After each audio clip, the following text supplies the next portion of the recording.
Cast your mind back to 2021. You're 18, you look like this, you've just got done playing around with Titanfall 2, and Valve is like, hey, new tweet, bitch. So suddenly your mind starts racing. Maybe it's Portal 3, maybe it's an actual TF2 update, maybe it's a video of Gabe Newell counting all his money.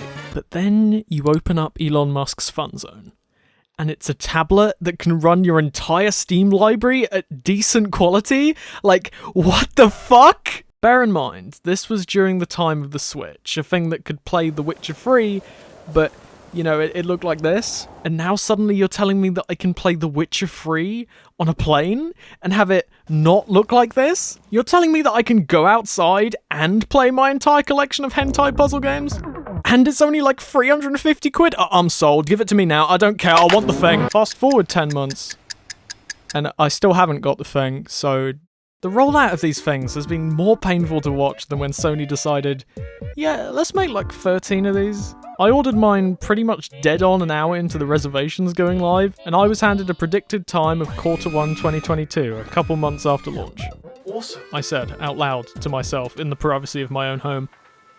I'll probably get it in February. By then all the bugs will be ironed out, it won't break if you look at it funny, and I'll still have a reason to leave my house to use it. Perfect. Then they delayed the whole launch to February, and suddenly that genius plan looked a lot less genius. So the months went by, the thing came out to a unanimous, yes, right, the first wave got theirs. They were very jank and had stick drift for a bit, which was extremely funny.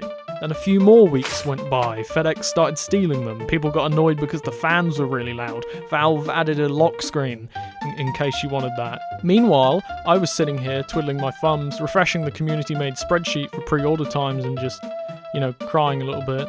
But then, on the glorious day of May 23rd, 2022, at 5:43 PM British summertime, I received an email that would change my life forever. An email that shattered my entire worldview. An email that would bring gods to their knees. Oi, oi, you can buy the thing now. Buy the thing, I fucking did. And now I have got the thing in my hands, finally. And, yes, right? Design-wise, it's a pretty big fella. Put it next to the Switch and it's actually laughable, but holding it, it doesn't feel that much heavier. The controls are really nice. They take a bit of getting used to, obviously, but they're not nearly as uncomfortable as that B button would lead you to believe. Everything's easily in reach, the sticks and buttons feel just right, the D-pad is actually good, despite the fact it's the size of an M&M. The sticks are touch sensitive too, so you can enable gyro to only work when you actually want to move the camera, which is something I wish way more controllers had. The build quality's really good too. It's plasticky and nowhere near as premium as one of these, but it's a billion times better than, you know, this thing. A lot of the Steam controller's DNA is in here. Back buttons, trackpads, gyro aim, but implemented in a way that isn't terrible. The UI is really nice too. A great layout for a handheld machine with easy to access tabs for the store, friends lists, and I want to see Red Dead 2. And there's even a tab for games that run really great on the deck, which is nice. Show us Red Dead, show us Red Dead, show us Red Dead. It can run Red Dead 2. I was hyping this shit up so much in the video I made last year, and even I thought this was out of reach. But no, it fucking works, and with decent settings, with a mostly locked frame rate. Plug it into a monitor and it looks like a puddle of mush because turning on the good anti-aliasing would bring the entire machine to its knees, but it works! I can play Red Dead 2 on the bog, this is the dream! Most of my first few days on here was just spent installing increasingly more outlandish stuff and seeing what worked and what didn't. Portal 2 ran perfectly, locked 60. Honestly, if it didn't, I would have had to have called the police. Desk Job didn't quite stay at 60 all the time, but it looks so good that I honestly didn't care. Little indie games, Limbo, Fez, Meat Boy, all 60 FPS, never in doubt. Persona 4 Golden, 60 FPS. It's a port of a PS Vita game though, so that's not an achievement. Rocket League, 60 FPS, and has the benefit of looking like an actual video game in the process. Fortnite. It can't run Fortnite, sorry fellas. No Man's Sky runs like fucking shit, but it runs like shit on everything, so it's at least on brand. Titanfall 2, high settings, 60 FPS. Resident Evil Village, high settings, 40 FPS. Doom Eternal, max settings, 60 FPS. At this point, I'm dancing around the fucking room. Red Dead Redemption 2, you already bloody know this, 30 FPS. Looks a bit like a Picasso on a big screen, but who cares, because I'm not going to be playing it on one. Elden Ring runs so well at 30 that it's actually one of the most stable ways to play the game on any platform, which is both impressive and really sad. And of course, the big one, Chrome web browser, locked 60 FPS, 1080p, huge achievement by the devs, well done boys. This thing is just insanely impressive on a purely technical level. To be able to play huge games that came out just a couple years ago, or even 3 months ago, and have them run this well on a tiny little tablet is still mind-boggling to me. Just a few years ago, we thought playing Skyrim on a plane was impressive. Now look at us, we're living it big. We're out here defeating Margit while munching on a Greg's sausage roll. Obviously, nothing I'm showing looks nearly as good as it would on, say, your £9,000 RTX 3090 Ti battle station, or your gaming laptop with more RGB than the rest of the solar system. Everything's 720p or 800p, and a lot of things run at 30 FPS. But this thing cost £400. And it's a tablet. It's the form factor that really makes me so excited to see stuff run on this thing. If you handed me a laptop with the exact same specs and the same price tag, I would not give a shit. There's something special about seeing games run on a machine that is about 2 steps away from a DS. A laptop, I can contextualize, I know how it works. Bung a big fucking fan in there and Bob's your uncle. This thing, I don't have a fucking clue, mate. The fact it's a PC too makes stuff that would have been a problem on a console just disappear. On Switch, if a game runs like shit, well, too bad, sounds like a you problem. On here, if a game runs like shit, I can turn the graphics settings down. If I can hit 60 but I'd rather the battery last longer, I can go in the performance tab and lock the frame rate to 30, or change the refresh rate of the screen and set it to 40, which is the best of both worlds. You can set up profiles for each game so you're not constantly going back and tweaking settings every time you go from Battle Block Theatre to Red Dead 2. There's a built-in performance overlay that can show you everything from just the frame rate, useful things like frame time and wattage, to the exact position of the Mars rover. The sleep mode is ridiculously quick to wake and works flawlessly. You can just leave games running for days in the same way you would on Switch. And you can mess with controller configs too in the same way you would on Steam. Turn on gyro aim for games that don't support it, set the back buttons to common actions like jumping or dashing, or just download someone else's config and see what weird shit they came up with. Want to use it as a PC? Well, you can get the official dock. For fuck's sake, Valve. Want to use it as a PC? Well, you can get a USB-C hub on Amazon and plug in a keyboard and mouse, and then put it in desktop mode, and voila, you are now Mr. Robot.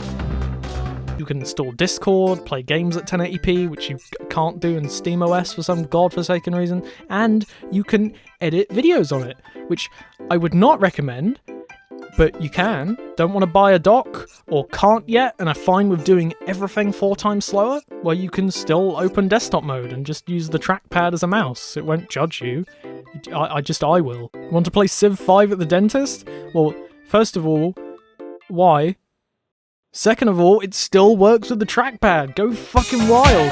It's quite jank, things don't scale properly, but it works. You can play an entire match of Civ on here if you hate yourself. Inscription 2 doesn't have proper controller support yet, but aside from having to bring up the keyboard manually when it asks for my name, that's the most British fucking thing. It works flawlessly with the trackpad. Want to install emulators and other launchers? Well, you're gonna have to have a bachelor's degree first, but you can do it, and it works, kind of. You can even add them to your Steam libraries. You can access them in SteamOS instead of having to make the trek over to desktop mode every time you want to play some Metroid Prime. And that's only slightly jank, which is nice. You can even do Xbox Cloud Gaming on here. Microsoft have written a dissertation on how to get it set up because it's so needlessly convoluted, but you can do it. It's possible. Fortnite, here we come. This thing is obscenely cool and exciting to use and amazing when it works. Slight problem, it doesn't like working. The Steam Deck uses Linux as its operating system, also known as that one with the little penguin. Now, I'm not a computer science student, so I know next to nothing about it. I know that it's very lightweight, and you could do some very cool stuff on it, and if you complain about it in front of a Reddit user, you'll be locked in a gulag. The problem with Linux is that only about 15 people total know it exists, so there's only about 2 games that can actually run on it. When your goal is to make a device that can run every game, that's a bit of an issue. Not a problem, cries Gabe Newell. Here is Proton, a compatibility layer. It makes all your Steam games run on Linux, with only occasional graphical issues, crashes, and some games don't even work at all. And to give Valve credit, almost everything I've shown so far has been running through Proton. Some games with native versions even run better through Proton. Civ 5 wouldn't even boot up until I swapped to it. It's an amazing technology, and it's at a point now after years of development where it can basically run every Steam game on Linux as if you were running it on Windows. Basically. Red Dead 2 crashes if you load too much too quickly. Sunset Overdrive does this when you boot up the game. Halo Infinite says, fuck you, try again later.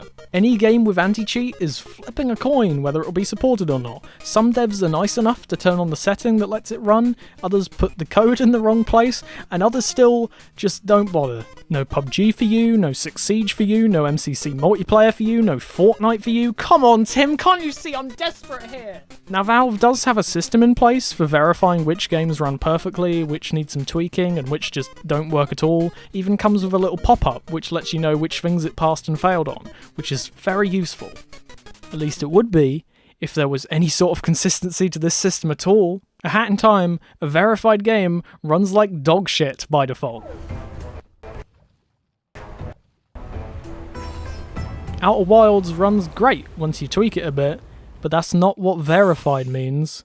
Ultimate Chicken Horse is unsupported, even though it works perfectly. Playable can mean anything from it crashes on boot up unless you go in the settings to change the version of Proton you're using, or sometimes it shows the buttons for an Xbox 360 controller. Why is Bioshock playable, Bioshock Remastered not tested, Bioshock 2 not tested, Bioshock 2 Remastered verified, and Bioshock Infinite not tested? Why the fuck has Valve spent their time giving Who's Your Daddy a shiny seal of approval when Red Dead 2 still hasn't even got a rating yet? Well, that joke's ruined.